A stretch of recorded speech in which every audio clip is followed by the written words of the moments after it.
Jepang Yen, apa yang harus diketahui oleh setiap trader forex?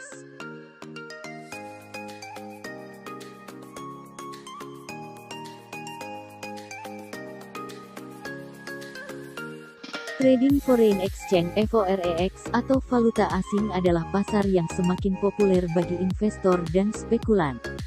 Pasar ini sangat besar dan liquid, trading terjadi setiap 24 jam, dan ada pengaruh besar yang melekat pada sistem.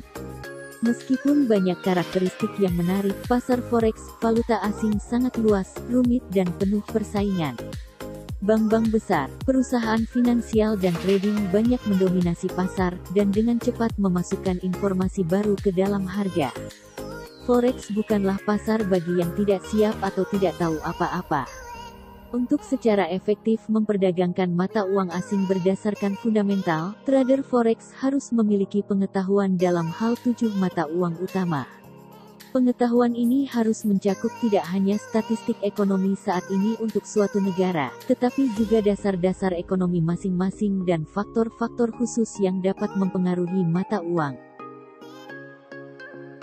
Pengantar Yen Jepang JPY. Hanya 7 rekening mata uang untuk 80% dari pasar forex, dan Yen Jepang adalah salah satu mata uang terbesar dalam hal trading internasional dan trading forex. Sebabnya adalah karena Jepang adalah salah satu ekonomi terbesar di dunia, dengan PDB tertinggi ketiga di antara negara-negara dan eksportir terbesar keempat dalam dolar. Semua mata uang utama di pasar forex memiliki bank sentral di belakang mereka. Dalam kasus Yen Jepang, itu adalah Bank of Japan, BOJ. Seperti kebanyakan bank sentral negara maju, Bank of Japan memiliki mandat untuk bertindak dengan cara yang mendorong pertumbuhan dan meminimalkan inflasi. Namun, dalam kasus Jepang, deflasi telah menjadi ancaman terus-menerus selama bertahun-tahun, dan BOJ telah mengejar kebijakan tingkat suku bunga yang sangat rendah dengan harapan merangsang permintaan dan pertumbuhan ekonomi pada berbagai titik di tahun 2000-an. Ekonomi di balik Yen Jepang JPY.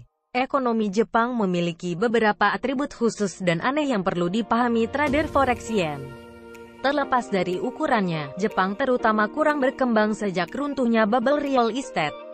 Penulis sering menyebut dekade yang hilang di Jepang, dan meskipun itu mungkin tidak sepenuhnya akurat, pertumbuhan jarang melampaui 2% antara tahun 2001 dan 2011, dan telah mengalami kontraksi hingga 0 atau tingkat negatif beberapa kali.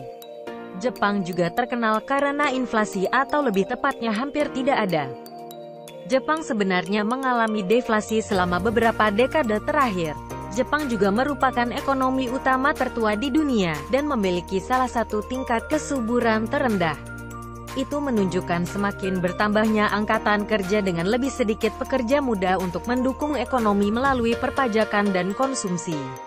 Jepang juga cukup dekat dengan imigrasi, dan itu menciptakan demografi yang sulit.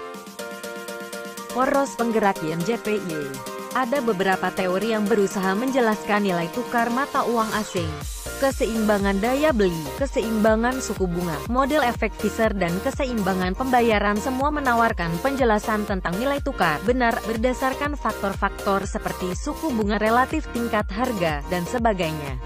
Dalam prakteknya, model-model ini tidak bekerja dengan baik di pasar real. Nilai tukar pasar real ditentukan oleh penawaran dan permintaan, yang mencakup berbagai faktor psikologi pasar. Data ekonomi utama termasuk rilis GDP, penjualan retail, produksi industri, inflasi dan neraca perdagangan. Ini muncul secara berkala, dan banyak broker, serta banyak sumber informasi keuangan seperti Wall Street Journal dan Bloomberg, membuat informasi ini tersedia secara bebas. Investor juga harus memperhatikan informasi tentang pekerjaan suku bunga, termasuk pertemuan yang dijadwalkan dari bank sentral, dan aliran berita harian, bencana alam, pemilihan umum dan kebijakan pemerintah baru. Semuanya dapat memiliki dampak yang signifikan terhadap nilai tukar. Carry trade. Dalam banyak hal, dorongan kebijakan Bank of Japan membawa perdagangan di seluruh dunia. Carry trade mengacu pada pinjaman uang dalam kondisi dengan tingkat bunga rendah, dan kemudian menginvestasikan uang itu dalam aset berimbal hasil lebih tinggi dari negara lain. Dengan kebijakan suku bunga mendekati 0, Jepang telah lama menjadi sumber utama modal untuk perdagangan itu. Itu juga berarti, pembicaraan tentang tingkat yang lebih tinggi di Jepang dapat mengirimkan riak ke seluruh pasar mata uang. Faktor unik untuk yen Jepang JPY. Sementara Bank of Japan telah mempertahankan tingkat rendah sejak gelembung properti Jepang runtuh, bank juga telah terlibat dalam intervensi mata uang, menjual yen untuk membantu menjaga ekspor Jepang lebih kompetitif. Intervensi ini telah membawa konsekuensi politik di masa lalu. Meskipun demikian, sehingga BOJ relatif ragu-ragu untuk campur tangan di pasar forex relatif terhadap sejarah masa lalunya.